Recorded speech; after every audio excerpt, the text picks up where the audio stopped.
It's Magic the Gathering's biggest night of the year, and all of the stars are out to play. I'm your host, Matt, from Surf City TCG. Welcome to the 2025 SURFIES.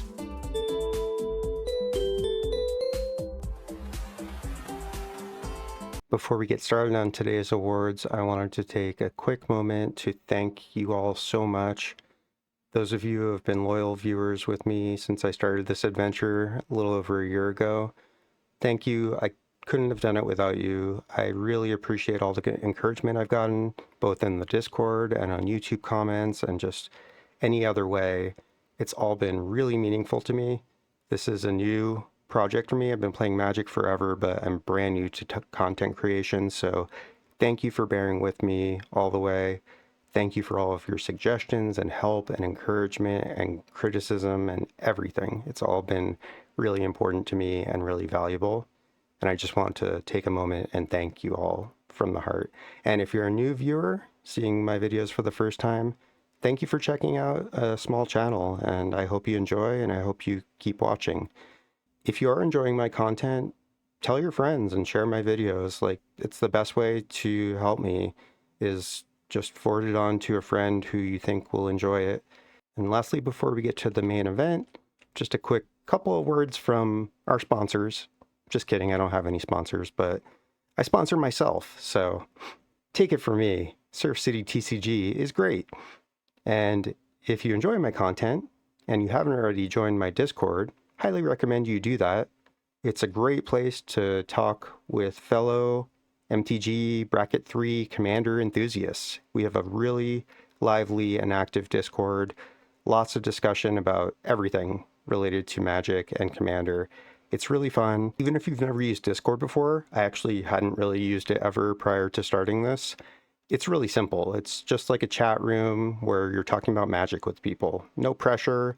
You can just stalk too if you want and just read what people are saying. You don't have to say anything. And it's free. So check it out.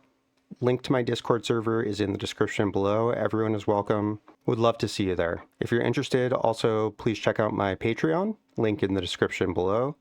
Signing up for my Patreon helps support me and my dream of eventually quitting my day job and opening my own LGS, which hopefully is going to happen sooner than later. We'll see. I'm doing my best here. Signing up for my Patreon earns you credits. You can use those credits to purchase deck reviews from me, quite in depth. I spend a lot of time and effort on them. You can see examples of those in my Discord in the deck help section. I post them all publicly, so you can read all of everyone's full deck reviews. And if you're interested in getting one for yourself, check out my Patreon. I also offer a bunch of other perks like coaching sessions, many of which I've posted on my channel. I'll link that playlist here if you're interested. Lastly, as always, really appreciate if you hit the like button, hit the subscribe button, hit the notification bell, blah, blah, blah. Really though, hitting the like button tells YouTube that you like my content, obviously, and it recommends it to others based on your listening patterns. So if you just take a minute, hit the like button every time you see one of my videos, it really helps me a lot. That's huge for me. Same on my Moxfield deck lists. Like, the more people that like my list, the more people see them. So if you wouldn't mind just taking a second, hitting the like button when you're looking at one of my deck lists, just make it part of your normal process. That would be really, really helpful for me. Final thing is that I do have a TCG Player affiliate link. This is just a link that if you use it, it's going to give me a kickback whenever you buy something on TCG Player. Doesn't cost you anything, only costs TCG Player, and I get a nice little bonus with which I can buy all the fancy cards that you see me use. So would really appreciate if you just work that into your normal purchasing procedure. It, again, doesn't cost you anything, really easy to do. I'll put the link in the description below. Thank you for thinking about that, and enjoy the show. Welcome to the 2025 SURFIE Awards. I want to talk to you guys a minute about how I selected the nominees. This is a very subjective process. I went through Scryfall, filtered out any reprints, selected cards that were printed in the year of 2025, and then used various Scryfall tagger searches to find the cards that I thought were the most relevant for these categories. So that's how I actually found the cards that I chose. But how did I select the winners? Well, I want to spend just a quick minute going over the selection criteria I used because I think it's important. So I selected winners based on the following criteria. One is universality. Is this card a good fit in many decks? Cards that fit that bill will have an advantage when I selected a winner. So a 3-color commander that does really well in a particular category will automatically not be as favored as a monocolored commander, because a monocolored commander might just fit in more decks. Flexibility kind of goes in hand with universality, but is more about, like, does this card work in many situations versus many decks? Can it hit different targets? If it's removal, does it have alternate modes? How flexible is the card, or is it really kind of a unitasker? Mana cost, of course, lower is typically better, unless we're talking about Glarb. Ease to cast, so pip intensivity, a triple black spell like Necropotence, obviously not as good as something that cost 2 and a black, although Necropotence is obviously very good and maybe worth that cost. You know, a 2 and a black card would get the nudge if all other things were equal. Frequency of use, so how often do I actually use these cards? What are my go-tos, and how often do I see them played across from me? Fun. Is the card fun for me? Is it fun for you? Is it fun for opponents? Is it not unfun? Again, all very subjective terms, but something that I thought about. And lastly, this one's important. I'm a bracket 3 channel. You know, I do play some other brackets here and there, but I think bracket 3 is the true commander. You know, it's the battle cruiser format. It's the format where you get a limited number of game changers, which I think is great. I think restrictions breed creativity and make things more fun for everyone. So I really enjoy bracket 3. I think it's the most balanced format, and the format that is most representative of what Commander was, what EDH was at its beginnings. And I like that a lot. I also typically play without infinite combos. I'm not necessarily opposed to them, but that's just my typical play style. So a lot of my decisions will be based upon those things. That all being said, let's jump into it. Our first award is for Best Protection card. Appa Steadfast Guardian. 2 and double white for a 3/4 Bison ally. Flash and flying. When Appa enters, airbend any number of target non-land permanents you control, which means exile them. While each is exiled, its owner may cast it for 2 rather than paying its mana cost. Whenever you cast a spell from exile, create a 1/1 white ally. Hide on the ceiling. X and blue for an instant. Exile X target artifacts and or creatures. Return the exiled cards to the battlefield under their owner's control at the beginning of the next end step. Judgment of Alexander. 2 and a white for an instant. Prevent all damage that would be dealt to you this turn by sources your opponents control. Whenever damage from a creature is prevented this way, each commander creature you control deals damage equal to its power to that creature. Redirect Lightning. Single red for an instant lesson. As an additional cost to cast this spell, pay 5 life or 2 generic mana. Change the target of target spell or ability with a single target. Restoration Magic. Single white for an instant, but it has the tiered mechanic, meaning you choose one of the following additional costs to pay. Cure is 0 additional mana. Target permanent gains hexproof and indestructible till end of turn. Cura for 1 generic mana. Target permanent gains hexproof and indestructible until end of turn. You gain 3 life. And Curaga for an additional 3 generic and a white. Permanents you control gain hexproof and indestructible until end of turn. You gain 6 life. Spectacular Spider-Man. 1 and a white for a 3/2 spider human hero. Flash. 1 generic mana. Spectacular Spider-Man gains flying until end of turn. 1 generic mana, Sacrifice Spider-Man. Creatures you control gain hexproof and indestructible until end of turn. And Ultimate Magic Holy. 2 and a white, instant. Permanents you control gain indestructible until end of turn. If this spell was cast from exile, prevent all damage that would be dealt to you this turn. Foretell for 2 and a white. And the winner for Best Protection card of the year goes to Redirect Lightning. Redirect Lightning is a card that had a lot of hype, and I think it has already and will continue to live up to that hype. Let's be real, red is not the greatest color in Commander. Everyone knows it.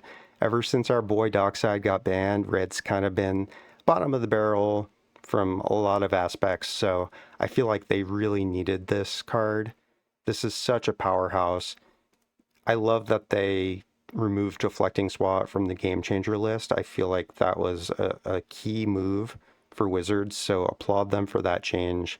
And then printing Redirect Lightning to help Red out is a big deal as well. Not only can this protect one of your cards from a piece of spot removal, while also like removing something from an opponent's board, potentially, netting you a 2-for-1. So that's incredible right there. But this also acts as a counterspell for a lot of different things, including other counters. Since if a counterspell is targeting my Herd Baloth, for example, I can cast Redirect Lightning, changing the target of counterspell to Redirect Lightning. And then what ends up happening is the Redirect Lightning resolves, changing the target of the counterspell to the Redirect Lightning that is no longer on the stack because it's resolved. So then the counterspell ends up fizzling. So pretty neat little trick that you can do with any redirects, including Deflecting Swat and Redirect Lightning. And what that means for you is that Redirect Lightning says counter target counterspell in addition to the other things it does, which can change targets of spells and abilities. And the ability part's a big deal because a lot of cards have triggered abilities with ETBs. Look at something like Ravenous Chupacabra, for example. If you try to cast a misdirection targeting Ravenous Chupacabra, you can't, because Ravenous Chupacabra enters the battlefield and it creates a trigger that destroys a creature. So if you have a card like Misdirection that can only change the target of spells, it won't work on a card like that. So the spell and ability part is huge. And the ability part also means you can redirect other ETBs. Redirects are one of the only ways to stop an effect like Bojuka Bog hitting your graveyard. Sorry, you're not hitting my graveyard anymore. You're hitting Ben's graveyard. Sorry, Ben. So let's talk about the cost. Single red pip, huh? Great. Bolt Bend is a card that I play sometimes, in decks that can make it work, meaning I have a creature with power 4 or greater consistently. So how much better or worse is paying 5 life versus the downside of Bolt Bend requiring you to have a 4 power creature? Well, this is leagues better than Bolt Bend. Unconditionally, you can play this card for 1 mana. But Matt, it costs 5 life. Yeah. Did you know you start with 40 life in Commander? 5 is negligible. Pay that 5 life, Half the time, paying the 5 life is going to put you at a lower life total, and then someone's not going to send an attack at you because that players do that, right? Who's got the most life? They must be winning. I'm going to attack them, right? How many times have you seen that? So I love paying life early game because it puts me low, and then, people don't send attacks my way. This card's just phenomenal. It's relatively inexpensive right now, I'd say. Like, this is the time to pick up your copies of Redirect Lightning because this is a card that is going to overperform. And man, is this a good one. Red really needed this. So glad we're seeing this for Red. Big hand to Wizards for giving them another one of these effects because they really needed it. Our next category is Best Graveyard Hate of the Year. Dauntless Scrapbot. 3 mana for a 3/1 artifact creature robot. When this creature enters, exile each opponent's graveyard. Create a Lander token. A Lander token is a token that has 2 tap. Sacrifice this token, search for a basic land, put it on the battlefield tap, then shuffle. So it's a rampant growth on a token. Espers to Magicite. 4 mana, 3 and a black for an instant. Exile each opponent's graveyard. When you do, choose up to 1 target creature card exiled this way. Create a token that's a copy of that card, except it's an artifact and it loses all other card types. Summon Esper Veliggarmanda. 4 mana, 3 and a red, for a 3/3 enchantment creature, Saga Drake. Chapter 1. Exile an instant or sorcery from each graveyard. Chapter 2, 3, and 4 are all the same. Add red for each lore counter on this saga. You may cast an instant or sorcery exiled with this saga, and mana of any type can be spent to cast that spell. The Darkness Crystal. 4 mana, 2 and double black for a legendary artifact. Black spells you cast cost 1 generic mana less to cast. If a non-token creature an opponent controls would die, exile it instead and you gain 2 life. 6 mana, 4 and double black, tap. Put target creature card exiled with the Darkness Crystal onto the battlefield tapped under your control with 2 additional +1/+1 counters on it. And the Surfie for best graveyard hate of the year goes to Espers to Magicite. I have a soft spot for Final Fantasy VI. It's the one I played as a kid, growing up, back when to me it was called Final Fantasy III, because they thought that was appropriate, and the US audiences would be confused if they saw Final Fantasy VI and didn't know what happened to 4 and 5, which were Japanese-only releases, I believe, or something like that. I don't know. If you know more about this, let me know in the comments, but, you know, this is an iconic scene, not necessarily a scene, but kind of, from the game, where Kefka, you know, is going around basically killing a bunch of Espers by turning them into Magicite, which is weaponizing them, these beings of magic. And what this card does, I mean, I feel like it's so beautifully adapted from the scene in the game, which was so iconic and so visceral. Exiling each opponent's graveyard, so powerful, right? Doesn't hit your graveyard, that's huge.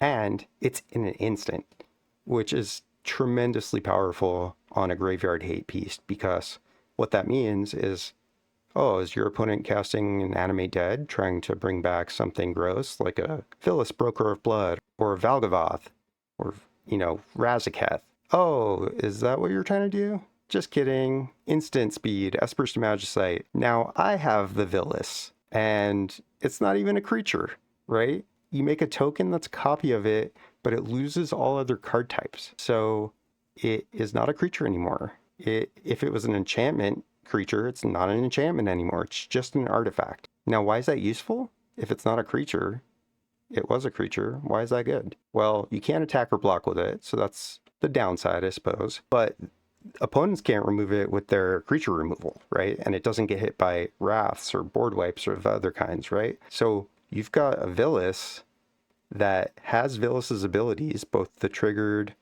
and activated abilities, but it's so much safer than that. Such a powerful card, always feels strong when I play it, and this has just been a huge performer for me all throughout the year. I mean, check out any of the Glarb games where I've cast this card and you'll see the power of this one. I absolutely love this card. Same goes for something like Machine God's Effigy, which has a similar effect and is just a huge performer. Cards like this really work out well at bracket 3, I'd say. And stealing a really powerful creature, the best one available in any opponent's graveyard, but having it not be a creature, is just such a strong effect. It's hard to explain how powerful this is. I suggest you just try it out. It's a really inexpensive card too, so get a copy or two and, you know, knock yourself out. This is a blast. But man, Kefka is sure an a-hole.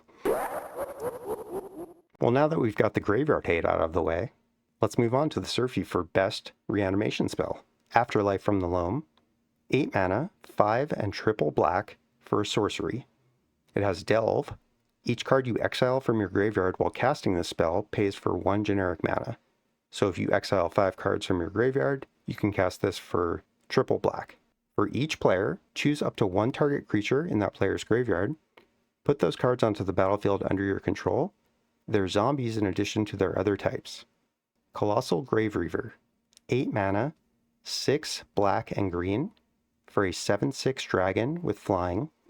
Whenever this creature enters or attacks, mill 3 cards. Whenever 1 or more creature cards are put into your graveyard from your library, put 1 of them onto the battlefield. Smile at Death, 3 and double white for an enchantment. At the beginning of your upkeep, return up to 2 target creatures with power 2 or less from your graveyard to the battlefield. Put a +1 counter on each of those creatures. The Soul Stone, 1 and a black for a legendary artifact, Infinity Stone. Indestructible. Tap to add black. Tap 7 mana, 6 and a black, and exile a creature you control to harness the Soul Stone. Once it's harnessed, its Infinity ability is active. Infinity. At the beginning of your upkeep, return target creature from your graveyard to the battlefield. Will of the Abzan, 3 and a black for a sorcery, choose one. If you control a commander as you cast this spell, you may choose both instead. Any number of target opponents each sacrifice a creature with the greatest power among creatures that player controls and lose 3 life, or return target creature from your graveyard to the battlefield. And the SURFIE goes to Afterlife from the Loam. This card is just so darn powerful. Like, sure, it's 8 mana, but the number of times you're actually going to end up paying 8 mana is very low.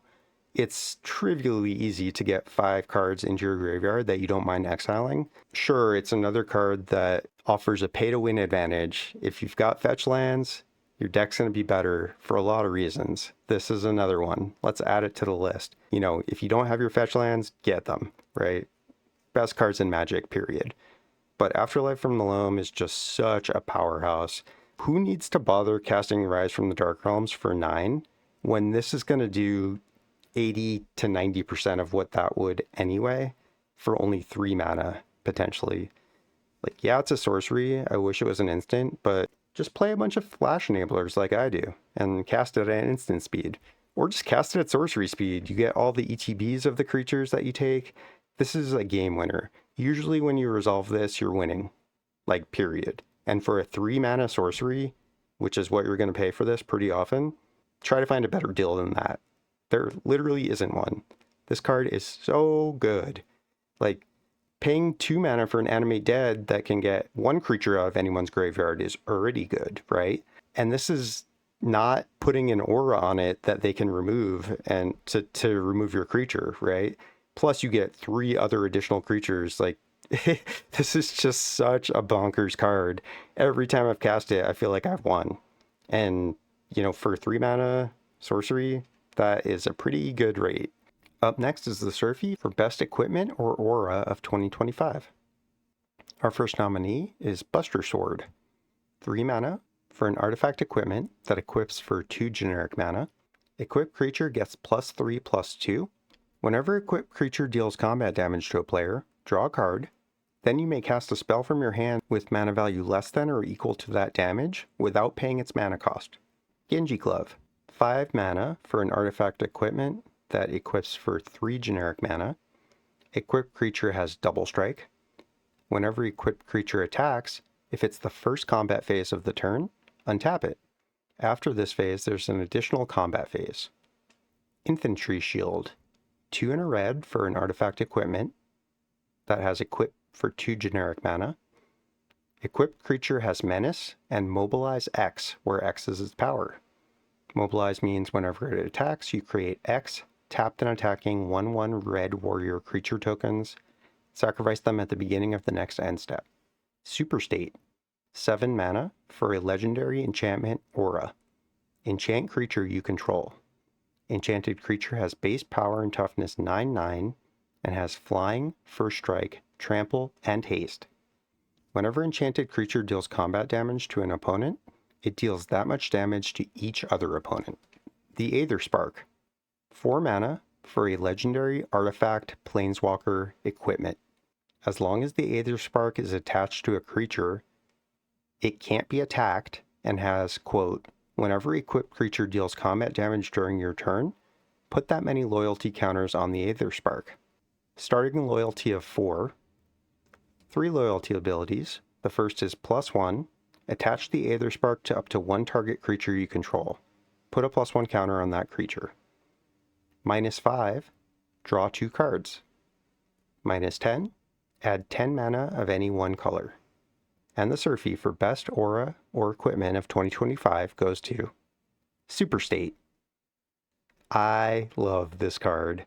This is almost certainly one of my favorite cards of the year. I'm not going to tell you it's the best card. You'll find that out at the end of this video. But definitely one of my favorites.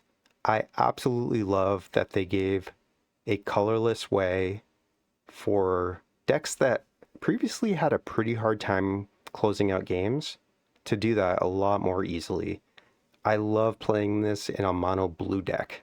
You know, not every mono blue deck is appropriate to have this, but just giving any deck a way to potentially deal 36 damage on a turn is so powerful.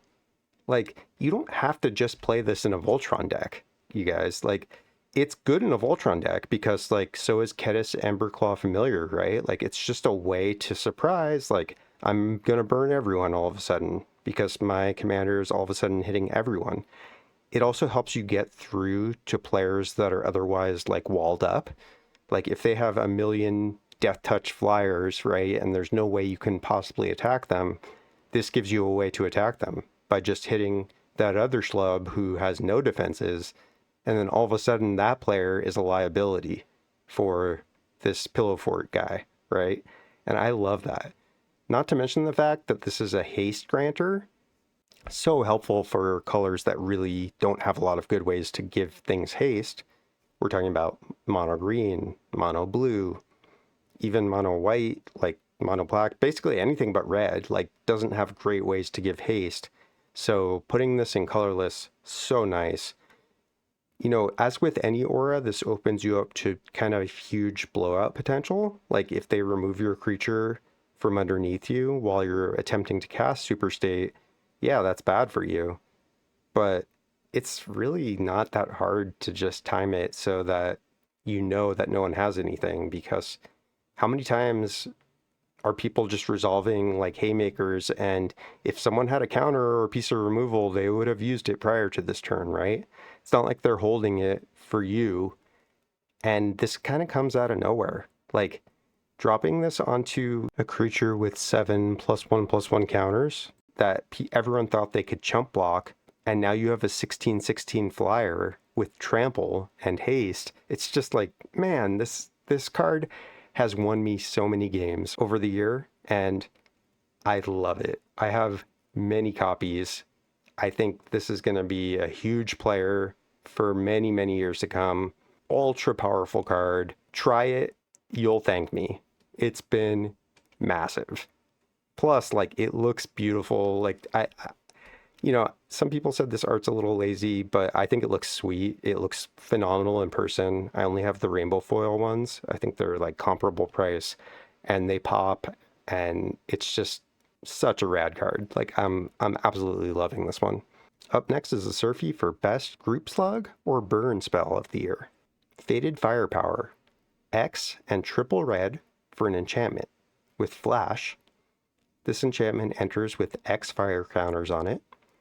If a source you control would deal damage to an opponent or a permanent an opponent controls, it deals that much damage plus an amount of damage equal to the number of fire counters on this enchantment instead. Lightning Army of One. 1 red and white for a 3/2 human soldier. First strike, trample, and lifelink.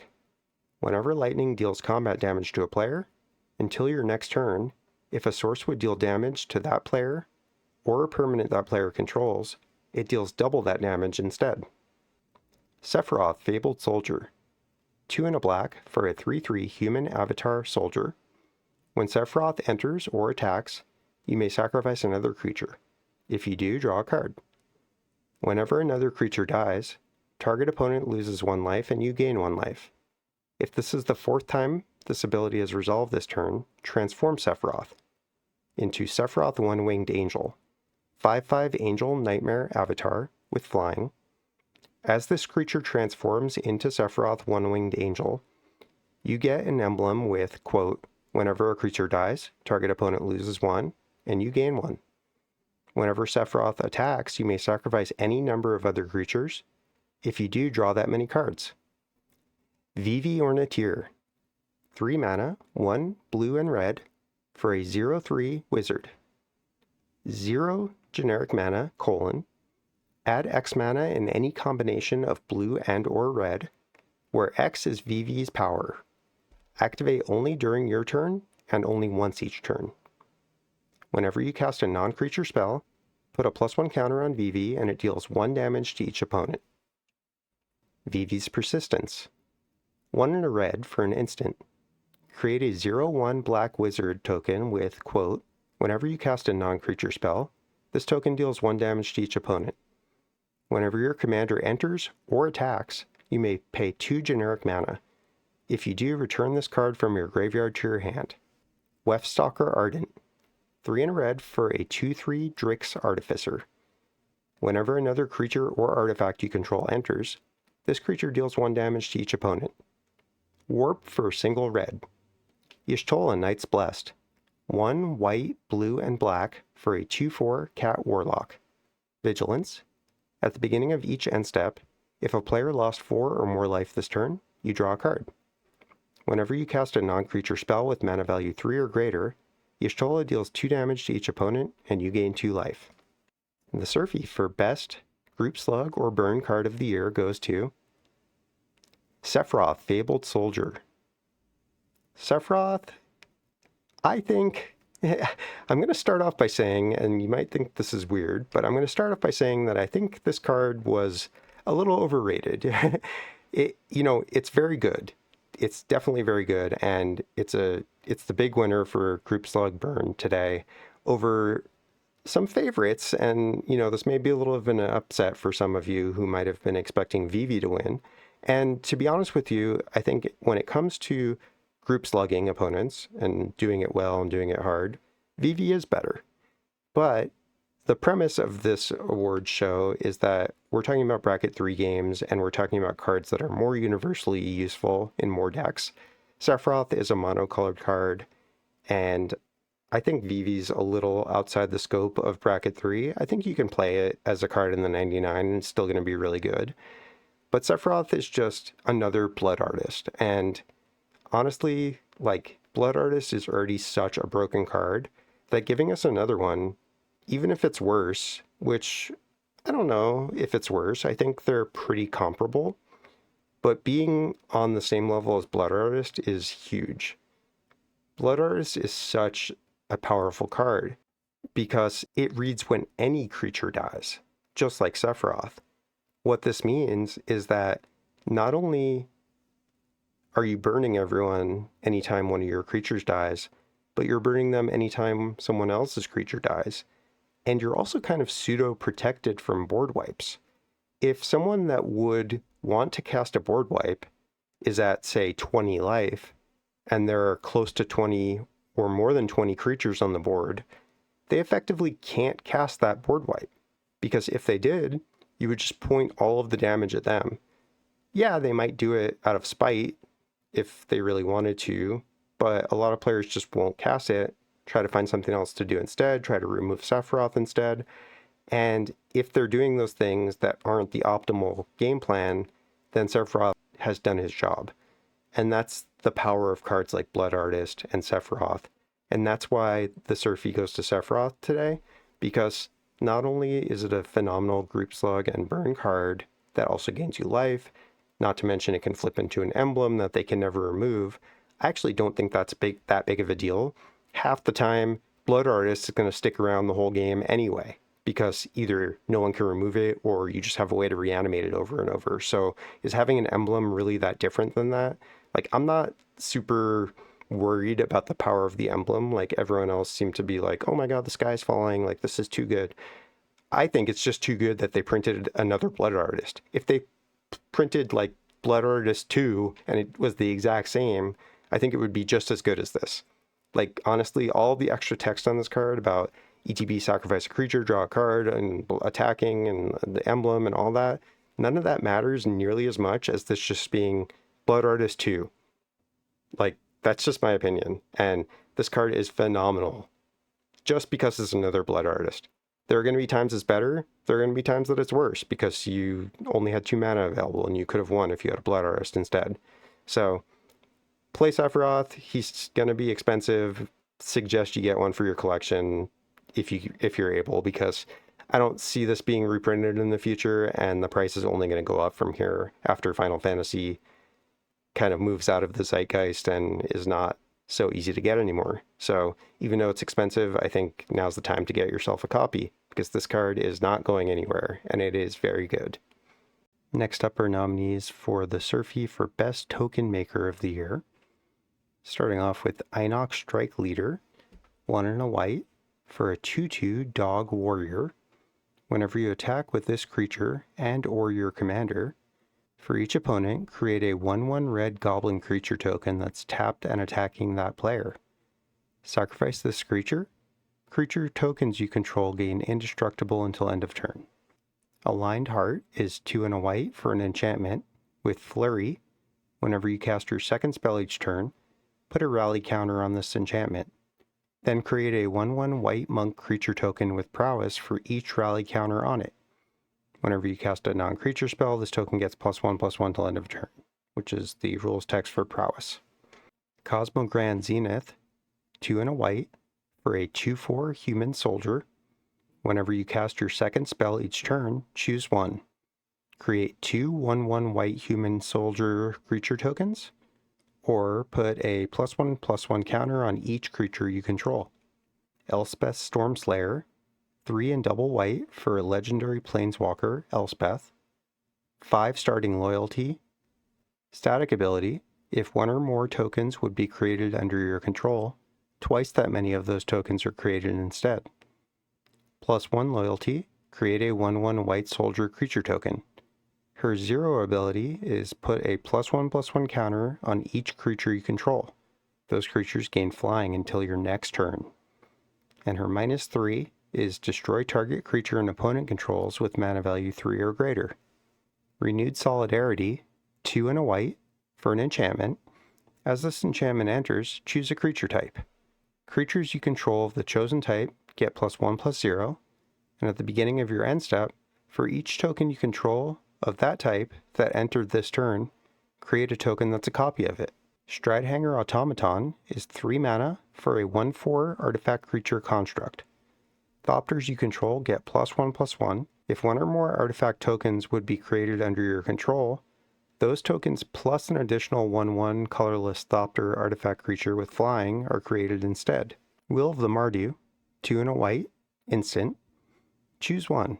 If you control a commander as you cast the spell, you may choose both instead. Create a number of 1/1 red warrior creature tokens equal to the number of creatures target player controls, and or Will of the Mardu deals damage to target creature equal to the number of creatures you control. And the 2025 SURFIE for Best Token Maker goes to Will of the Mardu. This spell has been so powerful, so tremendously powerful. All the times I've cast it, it always feels like a huge blowout. It's trivially easy to get both modes, as anyone can tell you that's cast Jeska's Will. You're going to get both modes most of the time. It's quite easy to do, especially at bracket 3. And when you get both modes, man, is this strong. First of all, you're going to be choosing the player who has the most creatures, and you're going to make that many creatures. A lot of times that'll be you. It doesn't say you have to choose an opponent. So if you're playing a token deck and you've got a board of 6, 7, 8, 10 creatures, whatever, you're just going to make a bunch, double the number of creatures you have, right? Either that or someone else has a big board. Even if you're making only 3 creatures with this, 3 mana to make 3 1/1s is already a good rate. And then you're also getting to shoot something after you make those tokens. So, if you had 2 creatures, you made 3 more, then you're making 3 creatures and shooting something for 5 for 3 mana, which is incredible. Even if you had no creatures, you're making 3 and you're bolting something. Like, this is just always a huge win. This card's so good. Honestly, just put in any white deck. It is huge. Like any deck where you're feeling like you're going to have your commander out relatively early and keep it out, this is the kind of card that when it's in my hand, it's like the first thing I want to cast pretty much all the time. And I've said this before and I'll say it again, but when you get spells that feel like that, it's a good one. Or like when you see an opponent play it and you're just like, oh my God, that's so good every time, right? I ran into this situation where it was kind of a weird situation in my real life pod where we were talking, someone had the opportunity to make infinite creatures and he was trying to decide if it was the right decision or not. And unbeknownst to me, this was the only card I had in my hand and I kind of forgot about it because I was like in the heat of the argument, but I ended up convincing him to make the infinite creatures. And you can see what it might have ended up happening. It actually didn't play out that well for me in reality, which I was kind of happy about because I was feeling a little bad that it felt like I was like luring them into a trap, so to speak, but I really wasn't, I swear. Anyway, it didn't work out for me, but that's just like one of the situations where this card can be great. If someone's making infinite creatures, then you get to also make infinite creatures. And if you have some effect that triggers when creatures enter, like Perforos God of the Forge, or a million other red, white, black cards that care about you either making a bunch of creatures or having a bunch of creatures die, this is just such a powerhouse, right? Like, I can't speak enough about this card. This card is so good. Get yourself a copy, put it in your white deck, and tell me when you draw it, you're not going to be thrilled, because it's, man, this card's so good. Next up, we have Best +1/+1 Counter Card of the Year. The nominees for this Surfie are Abandoned Air Temple. This is a land. Enters tapped unless you control a basic land. Taps for white, or pay 3 and a white and tap it to put a +1 counter on each creature you control. I've been wrecked by this card in Limited several times, by the way, but that's neither here nor there for the purposes of the Surfies. Cosmic Grand Zenith. Hey, we just saw you. 3 mana, 2 and a white, for a 2/4 human soldier. Whenever you cast your second spell each turn, choose one. Create 2 1/1 white human soldiers, or put a +1 counter on each creature you control. Ouroboros. Ouroboros.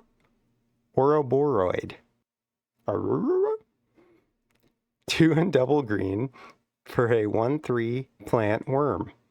At the beginning of combat on your turn, put X +1 counters on each creature you control, where X is this creature's power. Sphere Grid. 1 and a green for an enchantment. Whenever a creature you control deals combat damage to a player, put a +1 counter on that creature. Creatures you control with +1/+1 counters have reach and trample.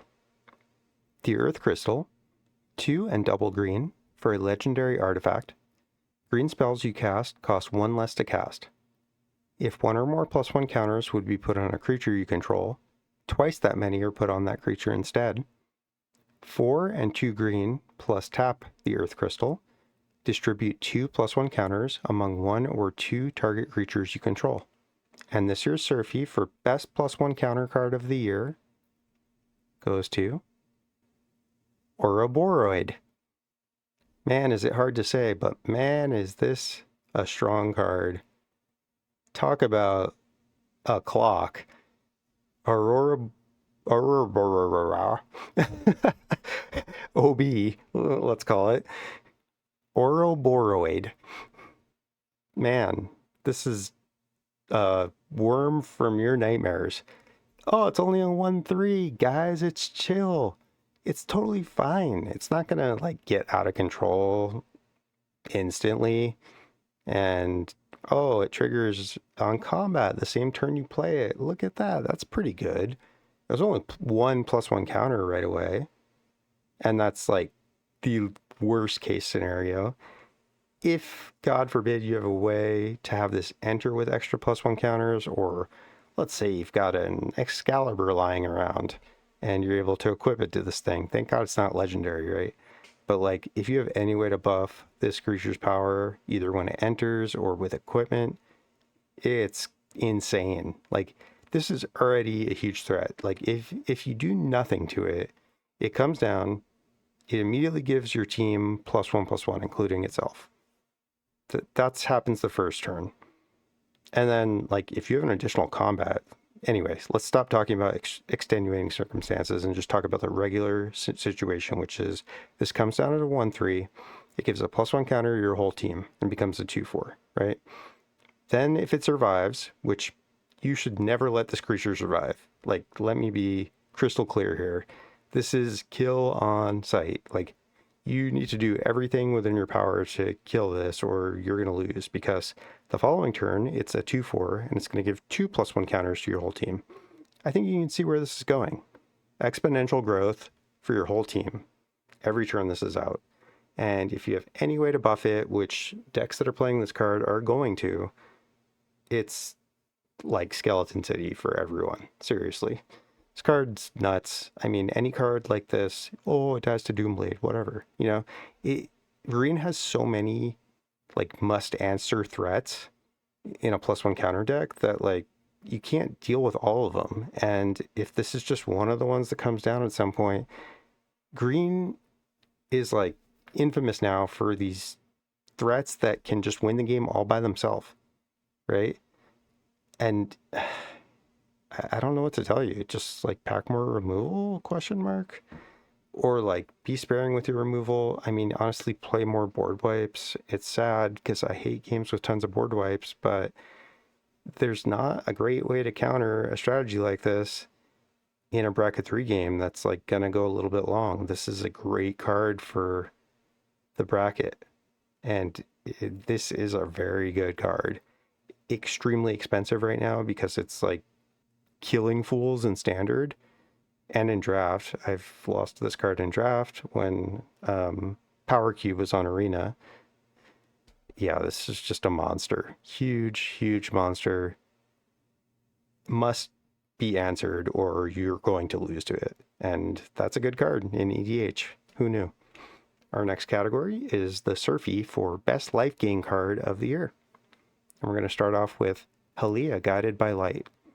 2 and a white for a 3/3 human soldier. Whenever Halia or another creature or artifact you control enters, you gain 1 life. At the beginning of your end step, draw a card if you've gained 3 or more life this turn. And she's got Warp for a single white. Lifestream's Blessing. 4 and double green for an instant. Draw X cards, where X is the greatest power among creatures you controlled as you cast this spell. If this spell was cast from exile, you gain twice X life. Foretell for 4 and a green. The Darkness Crystal. 2 and double black for a legendary artifact. Black spells you cast cost 1 less to cast. If a non-token creature an opponent controls would die, exile it and you gain 2 life. 4 and double black. Put target creature card exiled with the Darkness Crystal onto the battlefield tapped under your control with 2 additional +1 counters on it.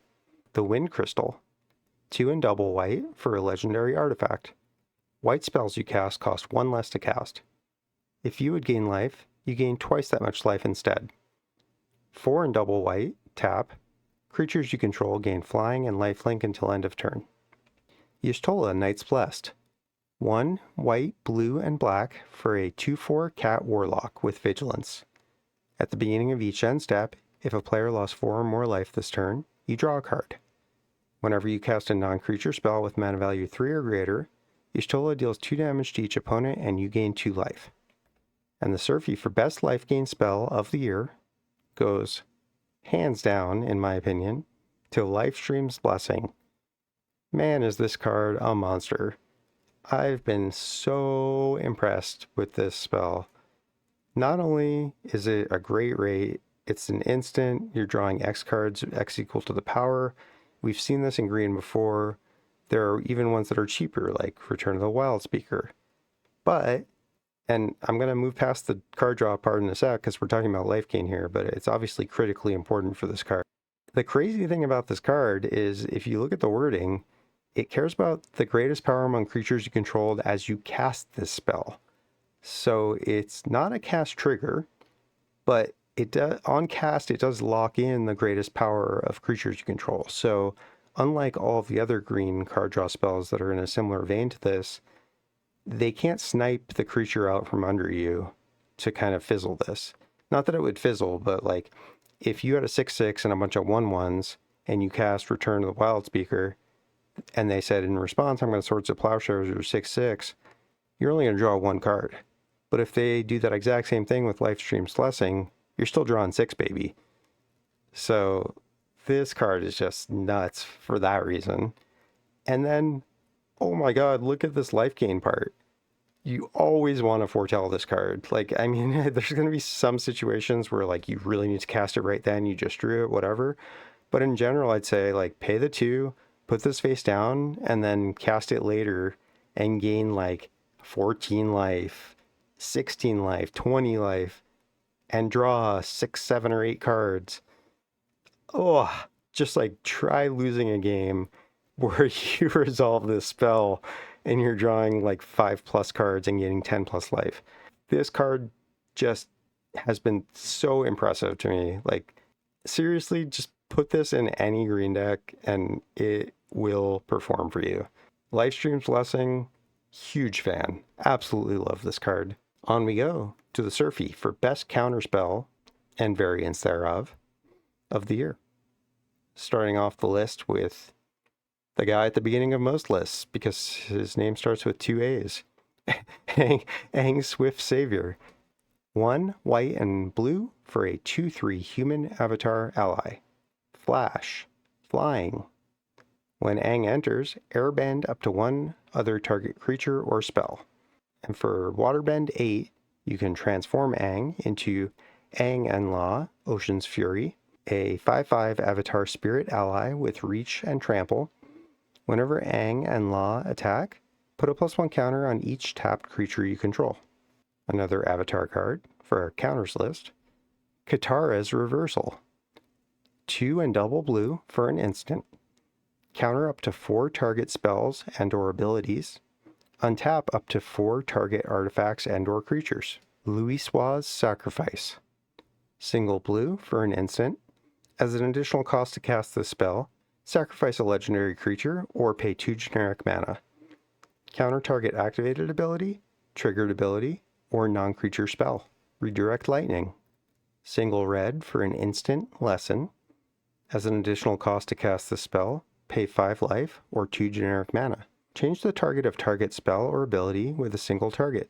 Spider Sense. 1 and a blue for an instant, but it has web slinging for blue, meaning you can cast this spell for single blue if you also return a tapped creature you control to its owner's hand. Counter target instant spell, sorcery spell, or triggered ability. Transcendent Dragon, 6 mana, 4 and double blue, for a 4/3 dragon, flash and flying.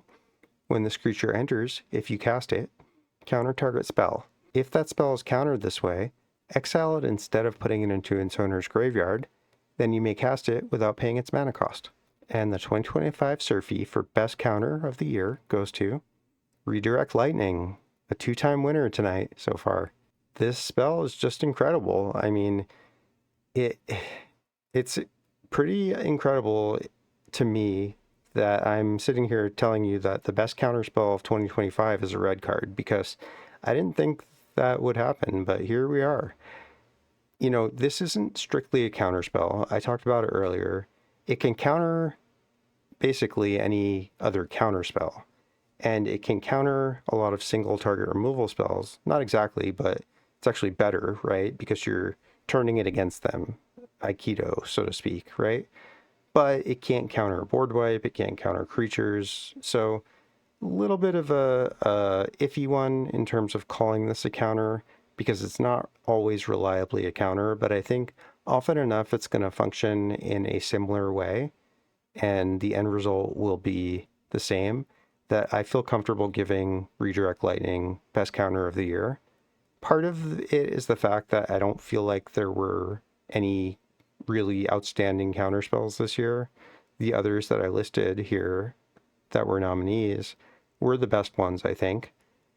And, you know, I'd say, a few of them are close. Katara's Reversal is one that I definitely need to test a little bit more. I have a feeling it's not going to play out as well as people might be envisioning. And then the other ones also feel like kind of situational. This is a card I'm going to be playing all over the place, even in blue decks. And to me, that's a telltale sign of a winner. Redirect Lightning is just huge, and you're going to be seeing this card everywhere. So learn to use it or learn to loathe it. Your choice. Up next, we've got the SURFIE for best card draw, single/burst card draw of the year, meaning not a draw engine. We'll be doing a separate category for that right after this. Starting off that list with Lifestream's Blessing, 4 and double green for an instant. Draw X cards, where X is the greatest power among creatures you controlled as you cast this spell. If the spell was cast from exile, you gain twice X life. Foretell for 4 and a green. Stock Up, 2 and a blue for a sorcery. Look at the top 5 cards of your library. Put 2 of them into your hand, and the rest on the bottom of your library in any order. Voyage Home. 5 white and blue, 7 mana, for a sorcery, but it has affinity for artifacts, meaning it costs 1 generic mana less for each artifact you control. You draw 3 cards and gain 3 life. Wan Tong, Librarian. X and double blue for a 1/1 bird spirit with flash, flying, and vigilance. When Wan Tong enters, put X +1/+1 counters on him. Then draw half X cards rounded down. Whenever an opponent searches their library, put a +1 counter on Wan Tong and draw a card. Will of the Just Guy. 3 and a red for a sorcery. Choose one, or if you control a commander as you cast this, you may choose both.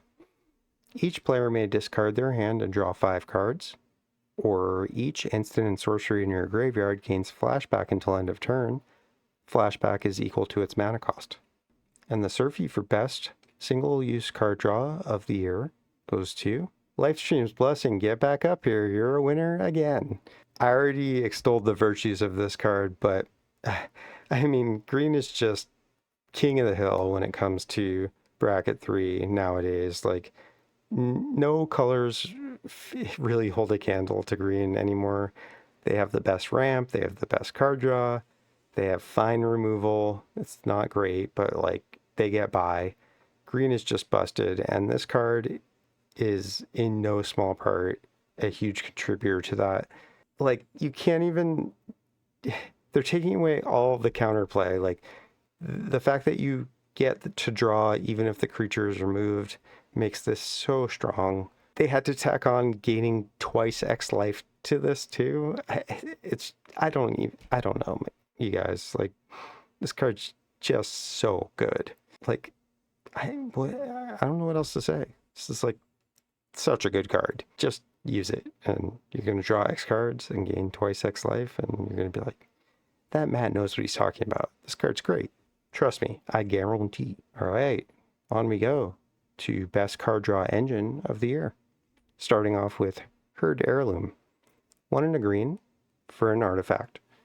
Tap, add 1 mana of any color. Spend this only to cast a creature spell.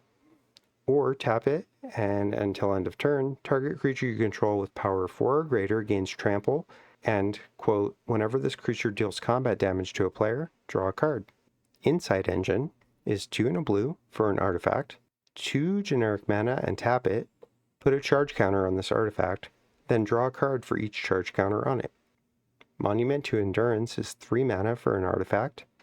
Whenever you discard a card, choose one that hasn't been chosen this turn. Draw a card, create a treasure token, or each opponent loses 3 life. Tanook Memorial Ensign. 3 mana, 1 red and green, for a 2/4 Kavu pilot. Landfall. Whenever a land you control enters, Tanook deals 1 damage to each opponent. If this is the second time this ability has resolved this turn, draw a card. Terra Symbiosis. 3 mana, 2 and a green, for an enchantment. Whenever you put 1 or more +1/+1 counters on a creature you control, you may draw that many cards. Do this only once each turn. Tival's Judgment. 2 and a black for an enchantment.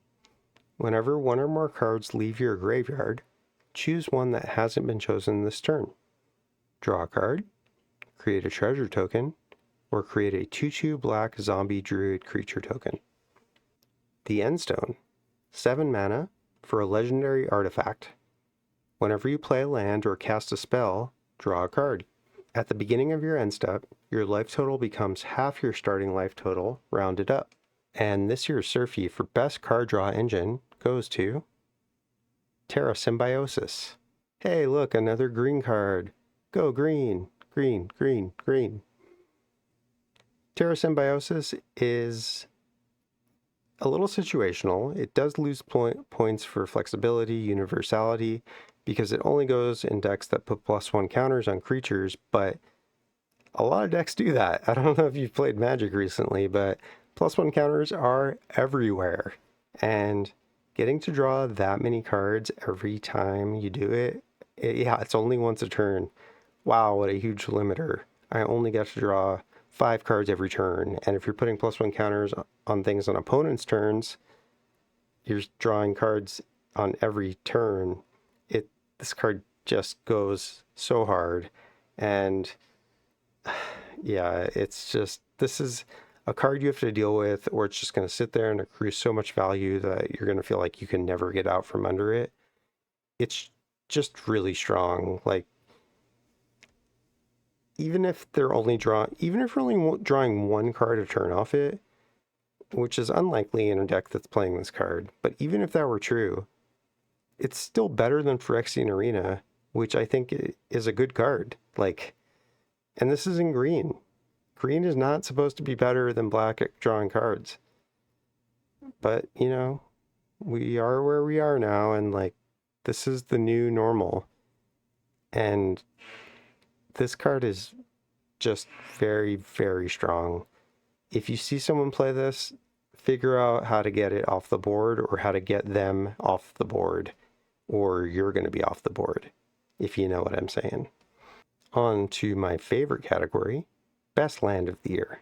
First nominee for this prestigious survey is Evendo Waking Haven, a land planet that enters taps to add green, and has the station mechanic, meaning you can tap another creature you control to put charge counters equal to that creature's power on this planet.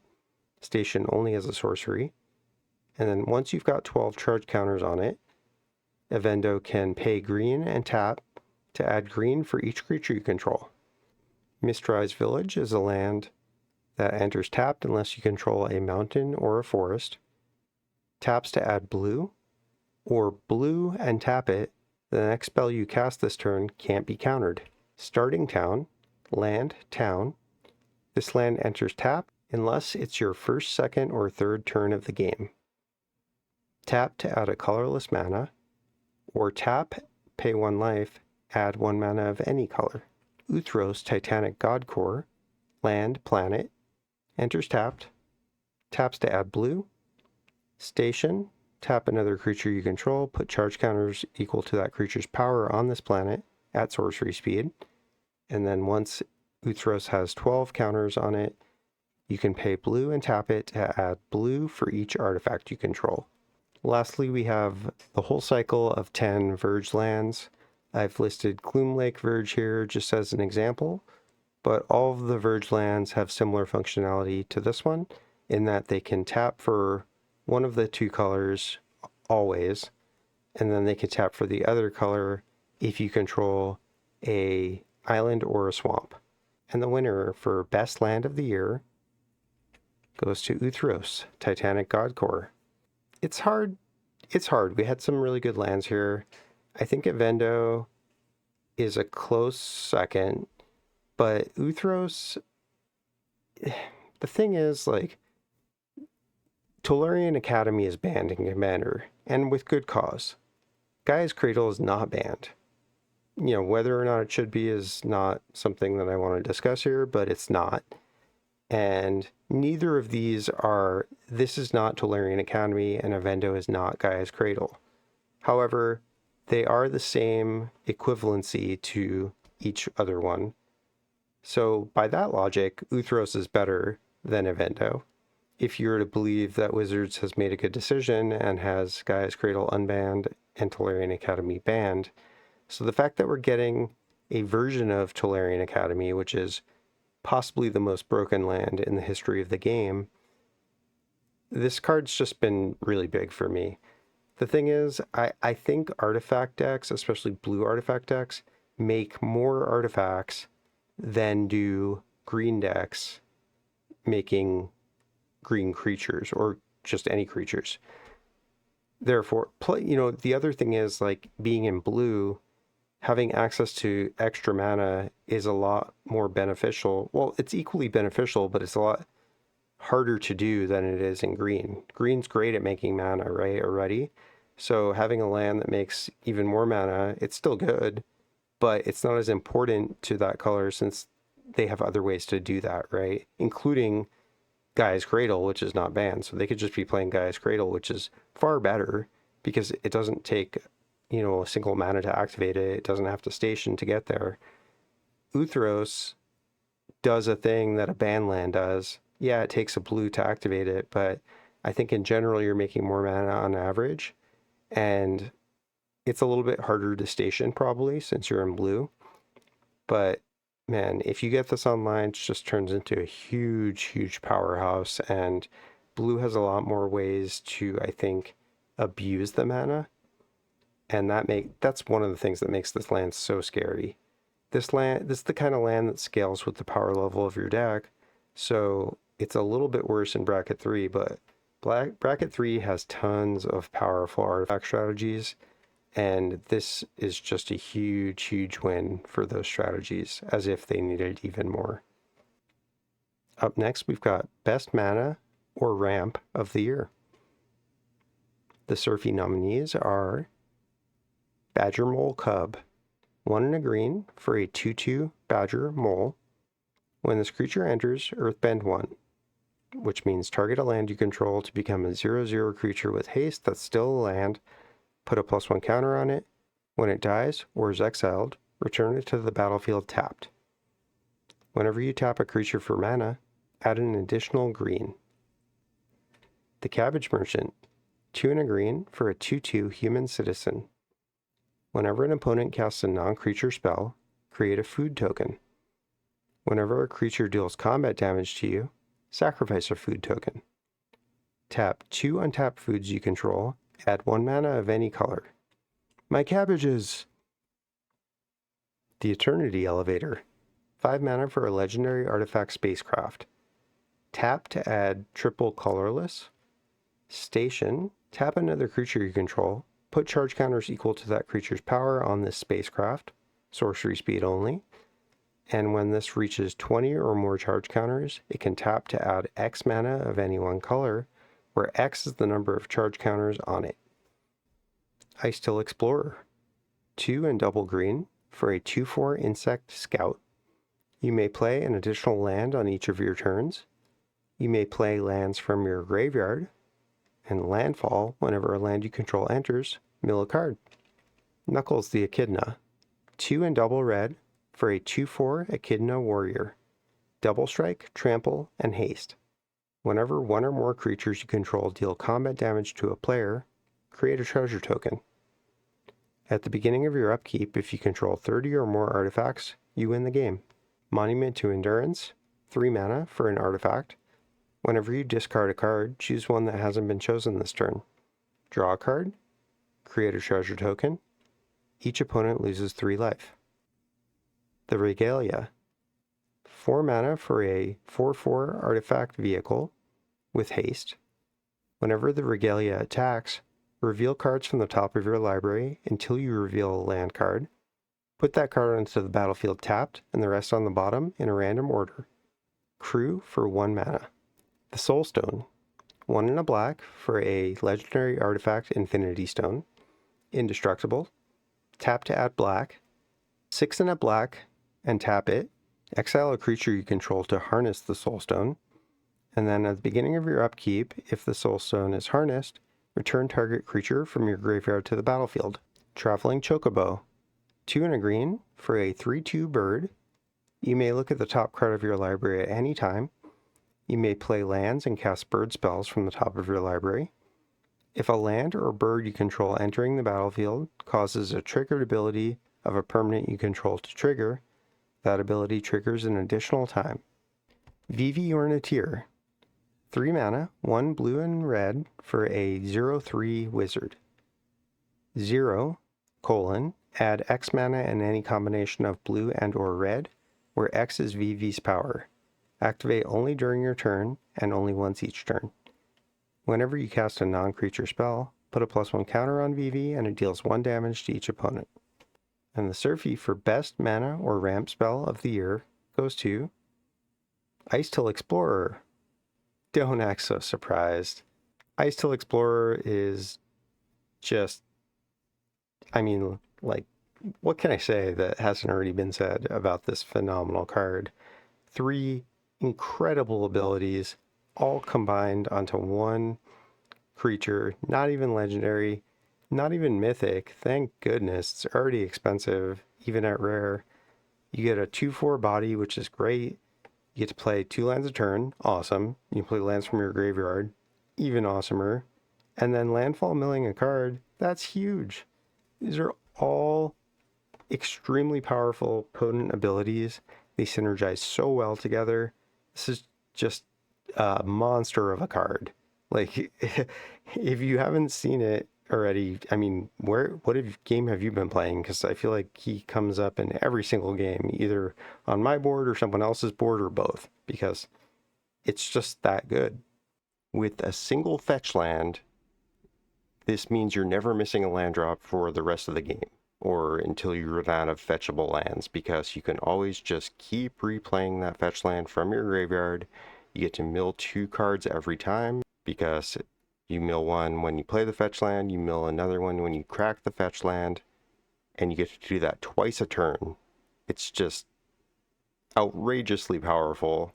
You have to kill it. You can't let this sit on the board. You're gonna hear me say this again and again, and very often it's about green cards. Green's just too good. Wizards, like, chill out. I love green, so don't get me wrong. I love green. I'll play it to death. But Wizards, you need to give the other colors something. Like, too many hits in green. This card's crazy. It's just nuts. Period. End of story. Up next is the SURFIE for Best Board Wipe / Sweeper of the Year. Starting off with Avatar's Wrath, 4 mana, 2 and double white for a sorcery. Choose up to 1 target creature, then airband all other creatures. Exile them. While each one's exiled, its owner may cast it for 2 generic mana rather than its mana cost. Until your next turn, your opponents can't cast spells from anywhere other than their hands. Exile Avatar's Wrath. Extinguisher Battleship, 8 mana, for a 10/10 artifact spacecraft. When this spacecraft enters, destroy target non-creature permanent. Then this spacecraft deals 4 damage to each creature. Station, which is tap another untapped creature you control, put charge counters equal to that creature's power on this spacecraft, and at 5+, it becomes a creature, which is a 10/10 flying trample. Singularity Rupture, 6 mana, 3 blue and 2 black for a sorcery. Destroy all creatures. Then any number of target players each mill half their library rounded down. Ultimate Magic Meteor, 6 mana, 5 and a red for a sorcery. Ultimate Magic Meteor deals 7 damage to each creature. If the spell was cast from exile, for each opponent, choose an artifact or land that player controls. Destroy the chosen permanents. Foretell for 5 and a red. Villainous Wrath, 3 and double black for a sorcery. Target opponent loses life equal to the number of creatures they control, then destroy all creatures. And the SURFIE for Best Board Wipe of the Year goes to Avatar's Wrath. Such a strong board wipe, very one-sided feeling. Yeah, you only get to keep 1 creature, but first of all, you get to keep 1 creature and no one else does, which is amazing. Second of all, it airbends everything, which is more likely to benefit you, but not necessarily. You are the first one who gets to recast your creatures, not only on that turn, but until your next turn, because your opponents can't cast any of the cards that were airbended. It doesn't matter where they choose to put their commander. Either they let it get airbent, which is probably what they should do, and they can't cast it from exile, because that's what Avatar's Wrath says, or if they send it to the command zone, they still can't cast it from there, because they can only cast spells from their hand until you have another turn. It also permanently removes all token creatures, because they can't go to exile to be recast. Just an ultra powerful, ultra punishing effect. Any of the creatures that get wiped from this, opponents can't play on their next turn. This is like a Time Walk plus a Wrath of God.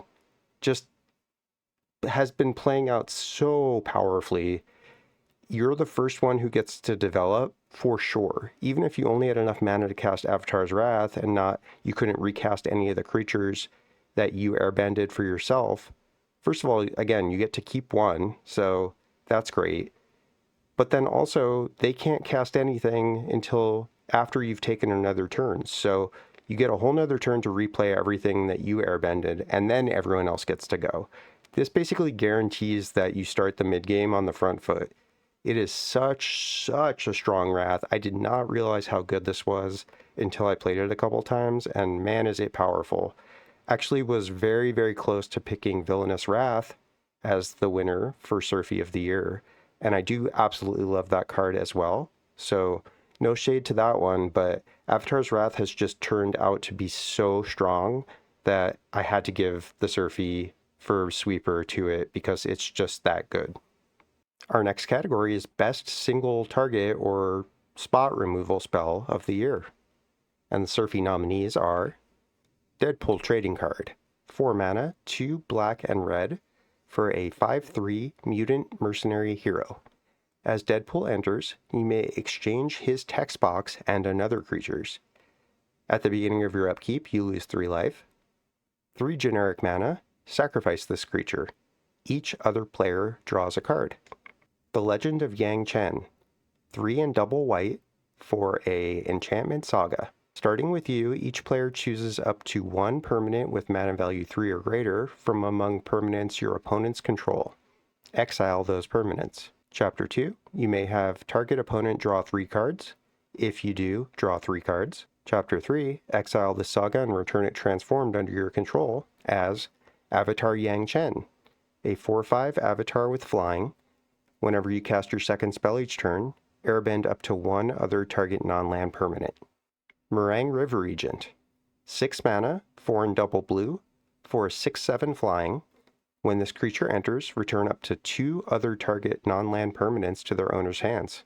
And it does have an Omen side, which is an instant. Coil and Catch, 3 and a blue for an instant Omen. Draw 3 cards, then discard a card. Then shuffle this into its owner's library.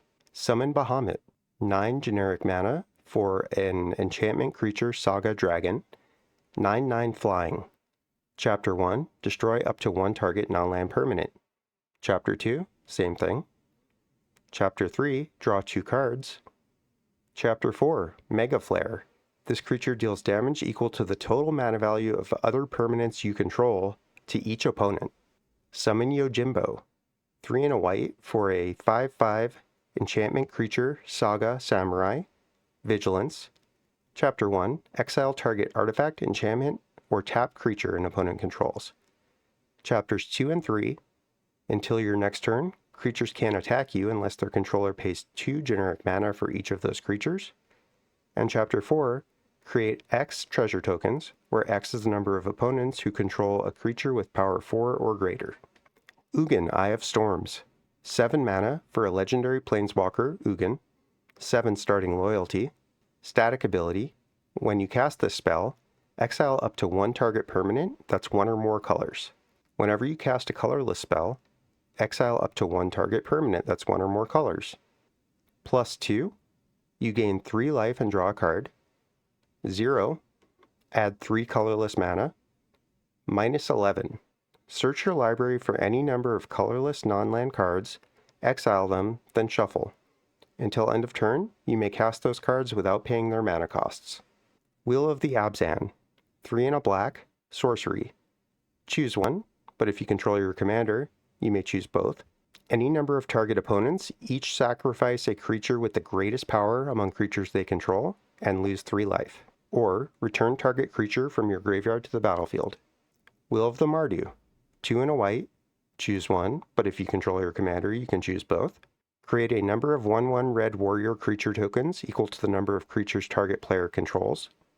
Or Will of the Mardu deals damage to target creature equal to the number of creatures you control. And the winner for Best Removal Spell this year's Surfie goes to Will of the Abzan. These kinds of removal effects are so strong.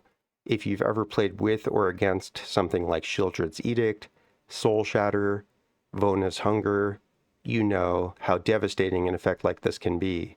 Often the creature with the greatest power that you control is going to be your commander. So someone casting this on turn 4, right after a lot of people have developed their commanders, is just so devastating because you're going to get to keep your commander that you controlled. Like, let's say you've got a 3-mana commander. You curve that into this on turn 4. All of a sudden, all opponents are sacking their highest power creature and losing 3 life, insult to injury. And then you get to return a creature from your graveyard to the battlefield also. This is like such a flexible one. It's the kind of spell you don't even mind casting if you only get one mode. You know, occasionally there'll be games where you just don't have your commander, but you need to cast this, and it still doesn't even feel that bad. you're getting a 3-for-1 on the removal spell, or if you're choosing the Reanimate, you're probably getting something powerful enough that it doesn't feel that bad to just cast this as a 4-mana Reanimate. This is just such a powerful card. It's so much value for only 4 mana. If you get both modes, you're essentially getting a 4-for-1. You're getting to reanimate a creature and remove 3 of the highest power creatures from the board. And then not to mention whatever effects you get from reanimating a creature from your graveyard, which could be even more value. This is just such a game-winning spell. Times where I've cast this, it feels like it's hard to lose after resolving a Will of the Abzan. It really is. This just does so much, and you're almost always going to be like thrilled to see this card because it's just that good. Really, really strong one. Very little else to say. It's just very huge amount of value for very reasonable cost.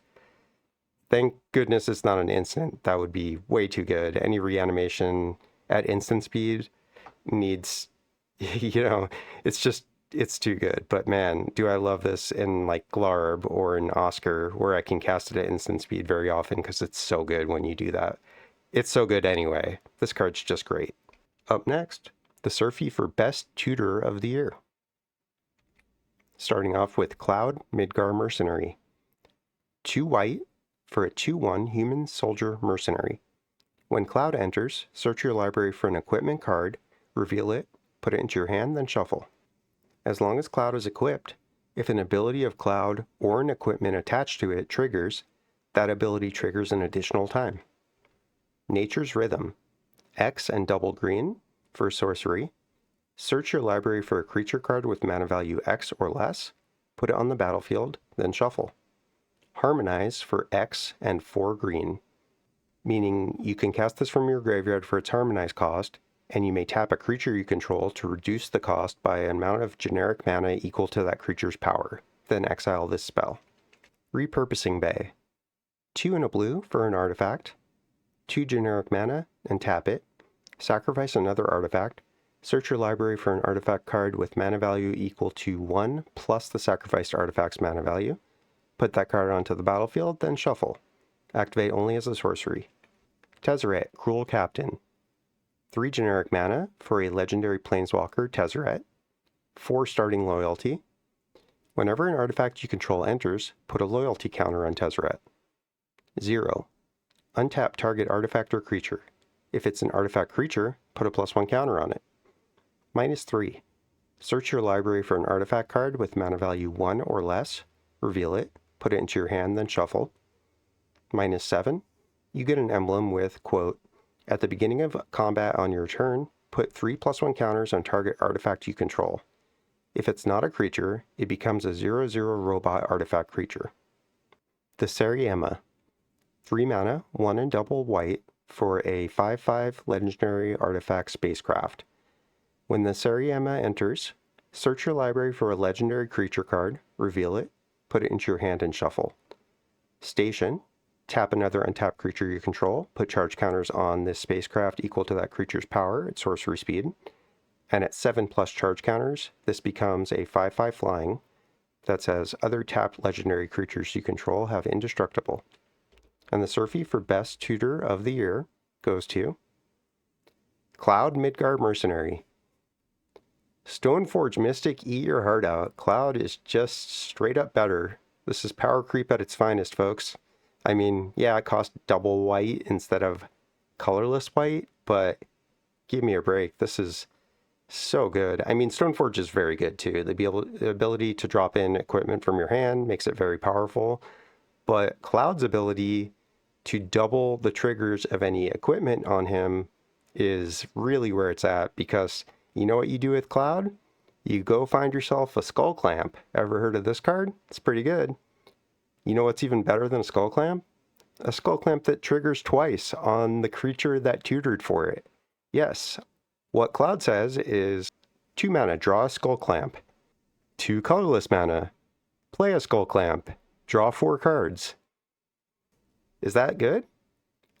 We paid 4 mana, 2 colorless, and 2 white sorcery speed, draw 4 cards, and create a skull clamp.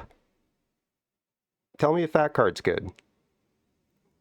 Hell yeah, it's good. And you know what else? Like, yeah, you're going to do that 99% of the time because that's pretty good. But other times when you need a different equipment to win the game or to not die or whatever, he can do that too.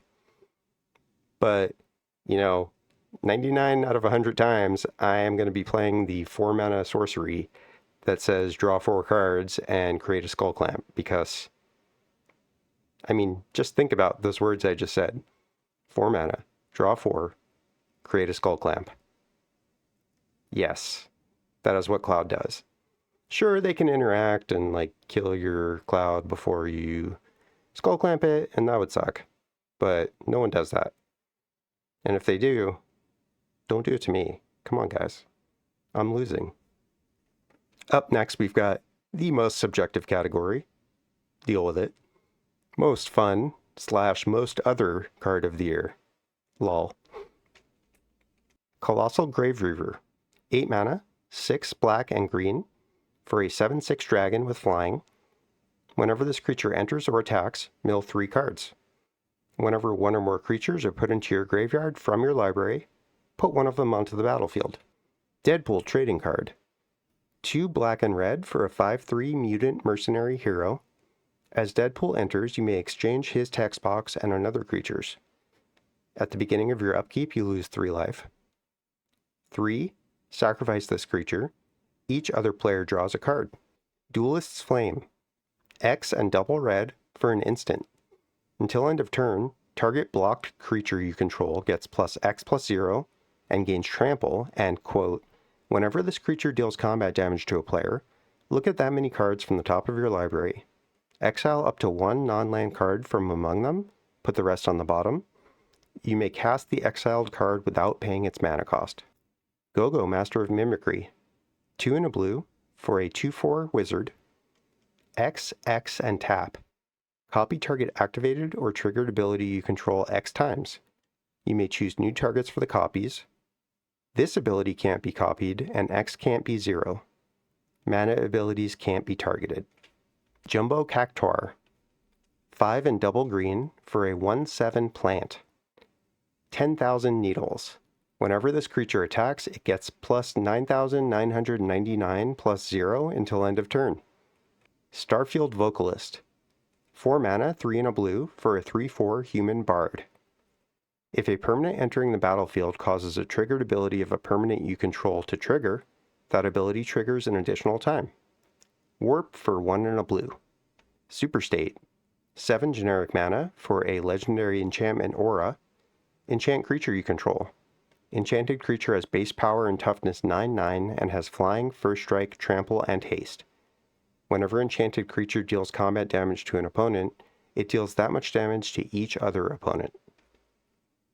The Aetherspark. 4 generic mana for a legendary artifact planeswalker equipment. 4 starting loyalty.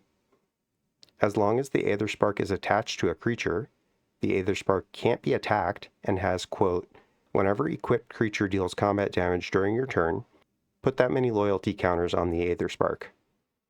+1. Attach the Aetherspark to up to 1 target creature you control. Put a +1 counter on that creature. -5. Draw 2 cards. -10. Add 10 mana of any one color. Windcrag Siege. 3 mana, 1 red and white for an enchantment. As this enchantment enters, choose Mardu or Jeskai. Mardu, if a creature attacking causes a triggered ability of a permanent you control to trigger, that ability triggers an additional time. Jeskai, at the beginning of your upkeep, create a 1/1 red goblin creature token. It gains lifelink and haste until end of turn. And the Surfie for most fun card of the year goes to Duelist's Flame. Obviously, this is a very subjective category, and all of these cards are really fun. In fact, there were a lot of really fun cards this year. I very much was on the fence between this and Go-Go. Both I find to be very fun, but Duelist's Flame, this card is deceptively powerful, I think. It turns a situation so much in your favor. Like, it's hard to describe if you haven't played it yet. I know it's a new card. Highly recommend you try this one, because how many times in a game of Magic do you just get chump blocked? You know, they throw 1/1 in front of your 5/5 or whatever it is. And, you know, how many times do you hear the question, like, does it have trample? Does it have trample? Right? Well, Duelist Flame says, I didn't have trample, but now I do. You don't have to put any mana into X. You could just pay double red and give your huge thing trample. You know, imagine casting this on a jumbo Cactuar, right? Then all of a sudden someone's dead, first of all, because you are now trampling when you weren't before. And obviously that's a silly example, but like, if this allows you to hit someone for damage where you weren't going to before, that's already really good. If you could just hit someone for 5 or even 10 damage when they weren't expecting it because you gave something surprise trample. But then also, you get to look at 10 cards or however much damage you dealt off the top and cast one of them for free. This breaks timing. You're in the middle of combat, you know, end of combat, I guess. This is just such a strong card. Like, it gets you so much value. You potentially only have to pay 2 mana for it just to give something trample. Sure, you could feed some mana into X if you want, but you don't have to do that. Like, this is a really, really strong one. Don't overlook this card. I think it's super fun, and I also think it's super good. Expect to see a lot of this card. I plan on putting it in like any red deck that I have that's attacking, because it's sweet. All right, we've arrived at the SURFIE for Best Commander of the Year. Again, I want to remind everyone that this is with an emphasis on bracket 3. This is obviously a really hard one to decide, because what does best mean? You know, does it mean fun? Does it mean powerful? Very subjective one, so take it with a grain of salt. All these ones I've listed are great. But here we go. The nominees are Firelord Azula, 1 blue, black, and red for a 4/4 human noble. Firebending 2, meaning whenever this creature attacks, add 2 red. The mana lasts until the end of combat. Whenever you cast a spell while Firelord Azula is attacking, copy that spell. You may choose new targets for the copy. Copies of permanents become tokens. Clive Ifrit's Dominant, 6 mana, 4 and double red for a 5/5 human noble warrior. When Clive enters, you may discard your hand, then draw cards equal to your devotion to red. This is the total count of red pips and permanents that you control. 6 mana, 4 and double red. Exile Clive and return it to the battlefield transformed under its owner's control, sorcery speed. He flips into Ifrit, Warden of Inferno, a 9/9 legendary enchantment creature saga demon. Chapter 1 is Lunge. Ifrit fights up to 1 other target creature. Chapter 2 is Brimstone, add 4 red. And Chapter 3 is Brimstone again, add 4 red. And then exile it and return it to the battlefield front face up. Golbez, Crystal Collector, 2 mana, blue and black, for a 1/4 human wizard. When an artifact you control enters, surveil 1. At the beginning of your end step, if you control 4 or more artifacts, return target creature from your graveyard to your hand. Then if you control 8 or more artifacts, each opponent loses life equal to that card's power. Hearthhole, the World Seed, 4 mana, 1 black, red, and green for a legendary artifact spacecraft. Station, tap another creature you control, put charge counters equal to its power on this spacecraft at sorcery speed. At 2+ charge counters, Hearthhole gains 1, tap, sacrifice a land, draw 2 cards. You may play an additional land this turn. At 8+ charge counters, he becomes a creature, 6/7 flying, vigilance, haste. Whenever you sacrifice a land, each opponent loses 2 life. Hashaton, Scarab's Fist, white, black for a 1/3 zombie wizard. Whenever you discard a creature card, you may pay 2 and blue. If you do, create a tap token that's a copy of that card, except it's a 4/4 black zombie. Kefka, Court Mage, 5 mana, 2 blue, black, and red for a 4/5 human wizard. Whenever Kefka enters or attacks, each player discards a card. Then you draw a card for each card type among cards discarded this way. 8 colorless, each opponent sacrifices a permanent of their choice. Transform Kefka, activate only as a sorcery. Backside is Kefka, Ruler of Ruin, a 5/7 avatar wizard with flying. Whenever an opponent loses life during your turn, you draw that many cards. Ureni of the Unridden. 7 mana, 4 green, blue, and red for a 7/7 Spirit Dragon with Flying and Trample. Whenever Ureni enters or attacks, look at the top 8 cards of your library. You may put a dragon creature card from among them onto the battlefield. Put the rest on the bottom of your library in a random order. Vivi Ornithir. 3 mana, 1 blue and red for a 0/3 wizard. 0, add X mana in any combination of blue and or red, where X is Vivi's power. Activate only during your turn, and only once each turn. Whenever you cast a non-creature spell, put a +1 counter on Vivi, and it deals 1 damage to each opponent. Y'shtola, Knight's Blessed. 4 mana, 1 white, blue, and black for a 2/4 cat warlock. Vigilance. At the beginning of each end step, if a player lost 4 or more life this turn, you draw a card. Whenever you cast a non-creature spell with mana value 3 or greater, Y'shtola deals 2 damage to each opponent, and you gain 2 life. Zergo Stormrender. 3 mana, red, white, and black for a 3/3 Orc Warrior. Mobilize 1. Whenever this creature attacks, create a tap and attacking 1/1 red warrior creature token, sacrifice it at the beginning of the next end step. Whenever a creature token you control leaves the battlefield, draw a card if it was attacking. Otherwise, each opponent loses 1 life. And the Surfie for Best Commander of the Year goes to Y'shtola, Knight's Blessed. Y'shtola was truly a phenomenon. I mean, she was a huge deal before the set even came out. She was spoiled. Everyone was abuzz. And with good cause. She is so strong. She's a cat. She's a warlock. She's in Esper colors. She does it all. She's a huge draw engine. She's a way to win the game. Everything about this commander is perfect. And at bracket 3, she was a powerhouse. I played numerous games with her, both before and after the official release, and I hardly lost. You know, you have to either focus down the Y'shtola player or constantly be removing her, or she's just a threat like no other. You don't need to play any you don't, I mean, like, my deck, I think, had like 4 total creatures in it, because why would you play creatures? Just play a bunch of non-creature spells that are mana value 3 or greater, you guys. It's so good.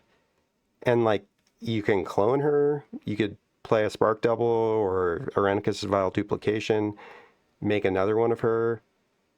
You get to draw cards if people attack you and you lose 4 life. You could play things that cause you to lose 4 life, like Snuff Out. She's insane with Bolas's Citadel because, yeah, you're losing a bunch of life, but you're also gaining life every time you cast a spell. It's just, she was so fun, and she wasn't that broken. It wasn't, you know, Vivi is clearly better, but I did make a point of emphasizing that this was about bracket 3, and I feel like Vivi is not a bracket 3 commander. I did play it at bracket 3 once or twice, and it just felt way too good. And I was like, okay, no more of that. But Y'shtola never felt like that. And you can downgrade her a little bit, which I ended up doing, and she's still really good. This is just the commander of the year in my book. Like, she was probably the most played throughout the year. I saw her so many times. I played her so many times, and she's always fun to play. Like, even playing against her doesn't feel that bad because you feel like you have options, even though it can be kind of tough. She's just great. Really good design, really strong without being broken, I think. She's pretty close to the line, but, like, I love this design where she can do everything that you need. That way you can just put whatever you want in your deck because you don't need to worry about, do I have enough card draw? Do I have a way to win? She handles that all for you, and that's just fantastic. Congrats, Y'shtola, you deserve it. And finally, the moment you've all been waiting for, the Surfie for Card of the Year. Here are your nominees. Deadpool Trading Card. 4 mana, 2 black and red for a 5/3 mutant mercenary hero. As Deadpool enters, you may exchange his text box and another creature's. At the beginning of your upkeep, you lose 3 life. 3 generic mana, sacrifice this creature. Each other player draws a card. Icetail Explorer. 4 mana, 2 and double green for a 2/4 insect scout. You may play an additional land on each of your turns. You may play lands from your graveyard. Landfall. Whenever a land you control enters, mill a card. Lifestream's Blessing. 4 and double green for an instant. Draw X cards, where X is the greatest power among creatures you controlled as you cast this spell. If the spell was cast from exile, you gain twice X life. Foretell for 4 and a green. Redirect Lightning. 1 red for an instant lesson. As an additional cost to cast this spell, pay 5 life or 2 generic mana. Change the target of target spell or ability with a single target. Sephiroth, Fabled Soldier.